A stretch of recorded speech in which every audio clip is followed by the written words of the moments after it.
హనుమకొండ జిల్లా ఆత్మకూరులో దారుణ ఘటన చోటు చేసుకుంది. భార్యపై అనుమానంతో భర్త గొంతు కోసి హత్యాయత్నానికి పాల్పడ్డాడు. ఆత్మకూరు గ్రామానికి చెందిన మందారవి భార్య అనూష సాంఘిక సంక్షేమ గురుకుల పాఠశాలలో అటెండర్ గా పనిచేస్తోంది. కొంతకాలంగా భార్య భర్తల మధ్య అనుమానాలు, మనస్పర్ధలు తలెత్తడంతో తరచూ గొడవలు జరుగుతున్నాయి. ఇవాళ తెల్లవారుజామున మరోసారి ఇద్దరి మధ్య ఘర్షణ జరిగింది. అనూష నిద్రలో ఉన్న సమయంలో కోపోద్రిక్తుడైన రవి కత్తితో ఆమె గొంతు కోసి హత్యాయత్నానికి పాల్పడ్డాడు. తీవ్రంగా గాయపడిన అనూష కేకలు వేయడంతో చుట్టుప్రక్కల వారు గమనించి ఆసుపత్రికి తరలించారు. ప్రస్తుతం అనూష పరిస్థితి విషమంగా ఉందని వైద్యులు తెలిపారు. పోలీసులు కేసు నమోదు చేసి దర్యాప్తును ప్రారంభించారు.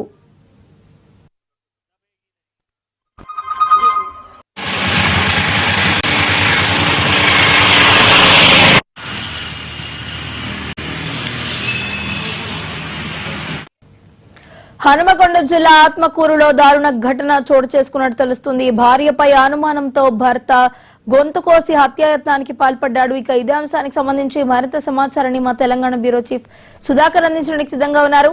సుధాకర్, ఈ మధ్య కాలంలో జరుగుతున్న వరుస సంఘటనలు కలవరపరుస్తున్నాయి. సభ్య సమాజాన్ని కొంత భయాందోళన గురిస్తున్నాయి. అయితే భర్తను భార్య చంపడం, లేకుంటే భార్యను భర్త చంపడం, వీటన్నిటికీ వివాహేతర సంబంధాలు లేకుంటే అనుమానాలు కారణమవుతున్నాయి. తాజాగా హన్మకొండ జిల్లా ఆత్మకూరులో కూడా ఇలాంటి సంఘటన ఒకటి చోటు చేసుకుంది. హన్మకొండ జిల్లా ఆత్మకూరు గ్రామానికి చెందిన మందారవి, అదేవిధంగా ఆయన భార్య అనూష ఆత్మకూరు మండల కేంద్రంలో నివాసం ఉంటున్నారు. మందారవి భార్య అనూష సాంఘిక సంక్షేమ గురుకుల పాఠశాలలో అటెండర్ గా పనిచేస్తుంది. అయితే వీరిద్దరి మధ్య కొంత మనస్పర్ధలు ఉన్నాయి. ఈ మనస్పర్ధలకు కారణం అనుమానం.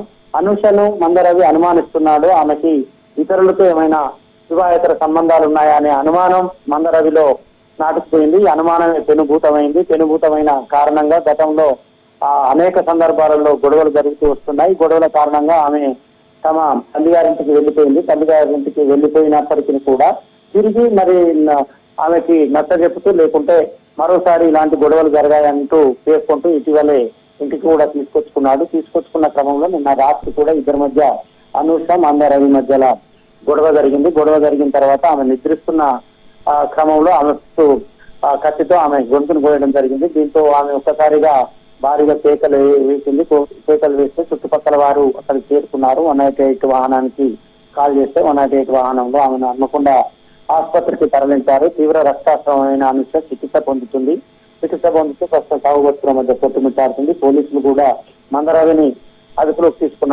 తీసుకొని కేసు నమోదు చేసి దర్యాప్తు చేస్తున్నారు. హత్యాయత్నం కేసు మందారవి పైన పోలీసులు నమోదు చేశారు. ప్రస్తుతం ఈ విచారణ కొనసాగుతుంది. అనూష సాగుబతుల మధ్య కొట్టుమిట్టాడుతుంది. అనూష సంబంధించిన బంధువులు, తల్లిదండ్రులు పోలీసులకు ఫిర్యాదు చేశారు. దీంతో ఆత్మకూరులో కొంత భయాందోళన నెలకొంది. అర్ధరాత్రి ఆమె నిద్రిస్తున్న క్రమంలో మందారవి ఇలా కత్తితో గొంతు కోయడం ప్రజల్ని కూడా కొంత ఇబ్బందికరమైన వాతావరణంలో నెట్టిందని చెప్పొచ్చు. వరుస ఇలాంటి సంఘటనలు తరచుగా జరుగుతున్నాయి. నిన్న మేడ్చల్ జిల్లాలో చూడవచ్చు. అదేవిధంగా బోడుపల్లో జరిగిన వరుస సంఘటనలు అయితే తెలంగాణ రాష్ట్రంలో ఇటీవల జరుగుతున్నాయి. ఈ సంఘటనలు ప్రజల్ని కలవరపరుస్తున్నాయి.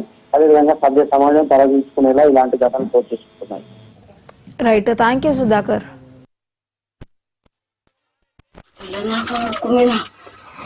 గుడ్లు మాతున్నది చూస్తాను ఎవరిని లేపుతలేదు.